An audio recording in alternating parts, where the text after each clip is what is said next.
पूछिए क्या पूछना चाहते हैं। कनागतों के बारे में।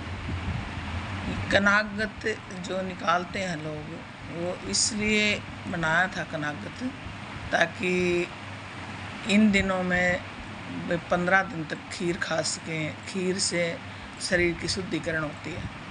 और लोगों ने बना लिया है फैशन, जैसे कि भाई कनागत निकाले, हम अपने सास ससुर की कनागत निकाल रहे हैं, अपने माँ बाप की कनागत निकाल रहे हैं, और उन्हें वही रिश्तेदारों में जेठ देवर के जिसके भी जो डेथ हो जाती है उनके सब के कनागत निकाल रहे हैं। लेकिन असली मायने तो ये था क्या, इन दिनों में कनागतों में जो खीर बनती थी उससे शरीर में जो कमियां हो जाती थी वो पूरी हो जाएं। और अब जिंदे माँ बाप की तो सेवा नहीं करते, जिंदे रिश्तों को तो निभाते नहीं लोग, और मरने के बाद में उनके कनागत निकालते हैं। आप ये बताइए, क्या कनागत वो खाने के लिए आते हैं? जो मर जाते हैं वो लोग कभी खाने के लिए आते हैं? ये बिना मतलब का जो लोगों ने ढोंग बना दिया है, इससे बाहर नहीं निकलना चाहते। और अगर जो इन लोग इससे बाहर निकल जाते हैं, जिंदे की अगर कोई जैसे साधु संत है, या फिर कोई मंगता भिखारी है, या फिर कोई भी मान ले गरीब आदमी है जिसकी बेटी की शादी है, या फिर कोई भूखा है उसको खाना खिलाना, ये सब तो करते नहीं। और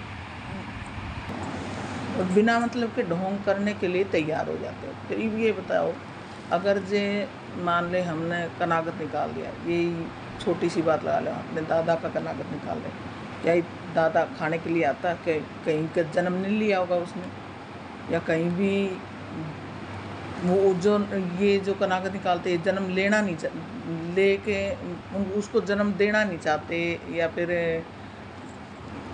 कोई भी बात लगा लो आप, जैसे मतलब उसने जन्म ले लिया है कहीं भी, तो क्या वो खाने के लिए आ जाएगा? ये सब ढोंगबाजी है, इनसे बाहर निकलना नहीं चाहते लोग। अब क्या बताएं, हमारे तो जितने हमारे गुरुजी बताते हैं हम उसी हिसाब से हमने ये पता लगता है कि भाई कोई मरे हुआ लोग है वो खाने के लिए नहीं आता। ये अब जिंदे हैं जिनकी हमने सेवा करनी, पशु पक्षियों की सेवा करनी चाहिए, गौ माता की सेवा करनी चाहिए, या किसी साधु संत की सेवा करनी चाहिए, कहीं दान करना चाहिए। हम लोगों को तो यही पता है, और हमें शिक्षा भी गुरुजी बहुत अच्छी देते हैं, इसीलिए हम आर्य समाज से जुड़े हुए हैं। और लोग जुड़ना नहीं चाहते। अगर आर्य समाज से जुड़ के देखिए, ये अंधविश्वास से दूर होने की हो जाएगा। और ये अंधविश्वास में जितना भी पाखंड जुड़ा हुआ है उसका पता भी लग जाएगा।